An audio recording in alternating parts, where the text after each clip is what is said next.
Assalamualaikum warahmatullahi wabarakatuh. Halo teman-teman, selamat pagi semuanya dimanapun teman-teman berada. Balik lagi di channel Agro Vacation. Kali ini kita akan mereview secara langsung dan secara tuntas bagaimana perkembangan dari Budik Damber selama 2 minggu ini. Untuk itu simaklah video ini sampai habis. Jangan lupa juga untuk subscribe, like, dan komen. Dan sebelum itu mari kita masuk ke intro.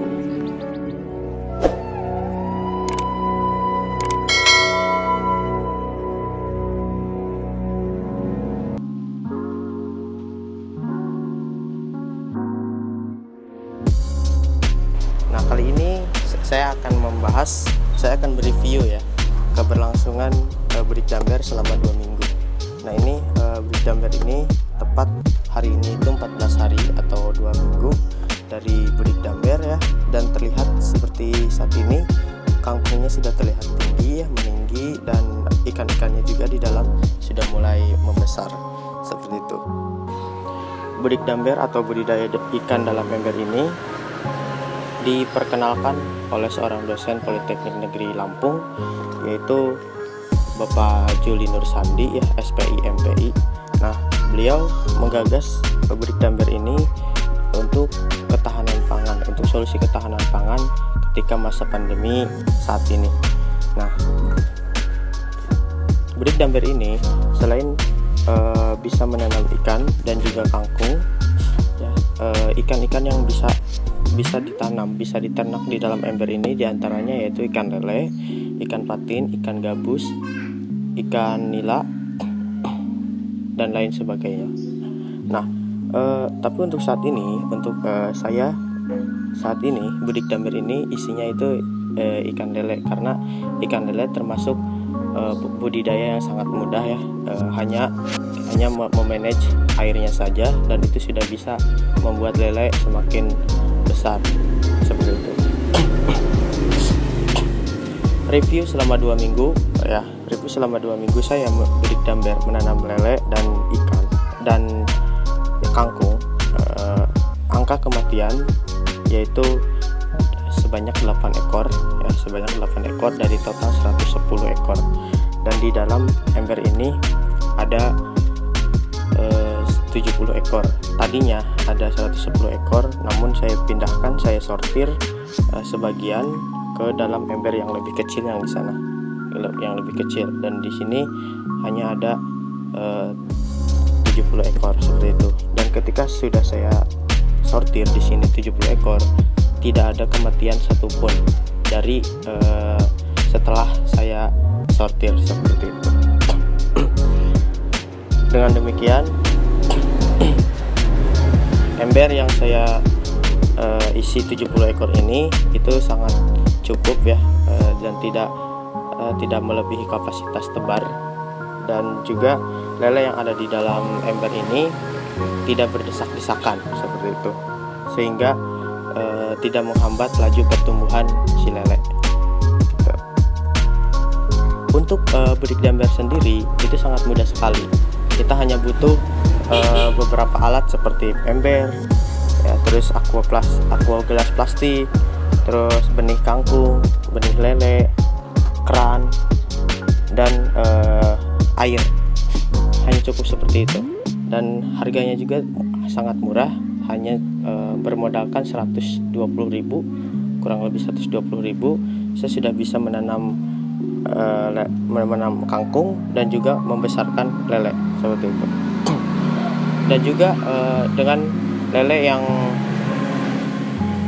yang jumlahnya 110 ekor, saya bisa memanen sehingga sampai 110, kurang lebih 10 kilo ya, 10 kilo. Dan jika dijual, saya bisa mendapat keuntungan 180.000 dan dikurangi modal 120.000 dan sisanya 60.000, dan itu keuntungan yang bisa saya dapatkan selama kurang lebih 2 bulan panen seperti itu. Jadi Budik Damber ini bukan hanya untuk menanam lele, kita juga bisa menjadikan Budik Damber ini sebagai ketahanan pangan keluarga ya, dan juga sebagai alternatif makanan untuk masa yang akan datang, yaitu tumbuhan yang segar dan juga ikan yang segar, karena kita sendiri yang menanamnya. Jadi kita tahu sendiri kualitas kangkung dan kualitas ikan. Untuk pemeliharaannya sendiri itu cukup mudah. Kita hanya cukup mengganti air selama 4 hari, optimalnya itu 4 hari sekali, atau ketika air sudah bau dan air sudah keruh. Lalu untuk pemberian makannya itu kurang lebih 3 kali sehari. Saya biasanya memakai waktu 9.39 atau pukul 9 pagi, pukul 3 sore, dan 9 malam. Nah, untuk pemberian makannya itu cukup mudah. Saya akan contohkan seperti ini. Yang pertama, kita hanya perlu membuka ini ya. Kita hanya perlu membuka saja. Lalu setelah itu kita beri pakan ya, itu dengan pelet. Saya memberi pakannya full pelet, tidak dicampur dengan makanan lain. Dan full pelet, dan pelet ini sudah saya bibis, sudah saya haluskan, jadi tidak akan membuat lele tersendat atau kembung.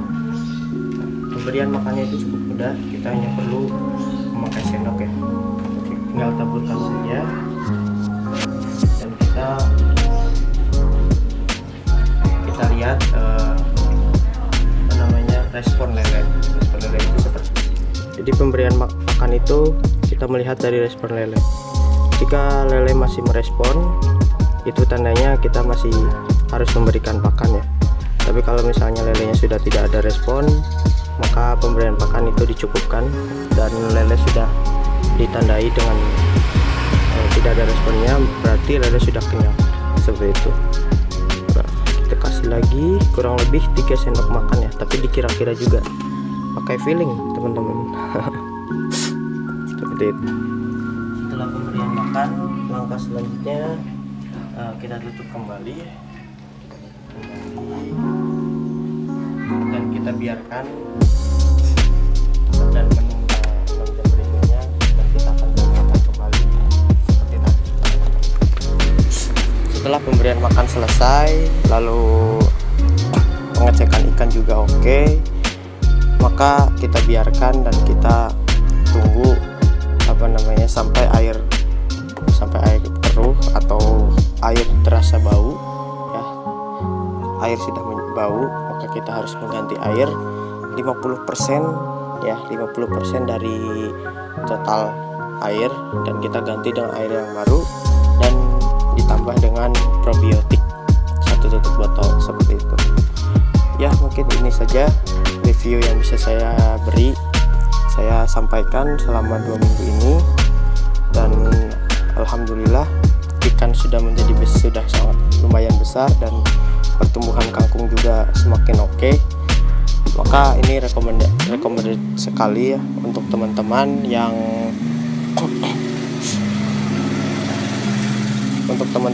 ini recommended untuk semua kalangan ya, untuk teman-teman yang banyak kegiatan di rumah ya. Dan ini santai sekali, soalnya selain beternak dengan lahan yang sempit, ini juga bisa dimanfaatkan untuk ketahanan pangan keluarga kita di rumah. Kekurangannya mungkin ini bisa aromanya ya sangat bau. Bisa jadi kalau misalnya kita telat mengganti air, aromanya akan sangat bau dan mengganggu sekitar rumah. Terus lele juga terkadang cepat mati kalau kita tidak memanage air dengan baik. Terus kelemahan berikutnya, jika kita salah meletakkan ember di pekarangan khususnya, itu akan mengurangi estetika rumah. Tapi kelebihannya ini bisa menjadi ketahanan pangan, lalu bisa menjadi beternak dengan lahan yang sempit, lalu bisa memanfaatkan juga menjaga lingkungan dengan memanfaatkan aqua plastik ya, aqua gelas plastik. Jika memang aqua plastik sering dibuang, kita manfaatkan sebagai media penanaman kangkung, seperti itu. Lalu juga kita bisa belajar dan membuat pengalaman sebagai peternak kecil-kecilan seperti itu. Juga kelebihan lainnya, kita bisa membuat keuntungan. Kita bisa mendapatkan keuntungan dari penjualan kangkung ini dan juga hasil panen dari lele seperti itu. Oke teman-teman, itu saja yang bisa saya sampaikan. Mohon maaf jika ada kesalahan dan kekurangan. Wabillahi taufiq wal hidayah. Wassalamualaikum warahmatullahi wabarakatuh.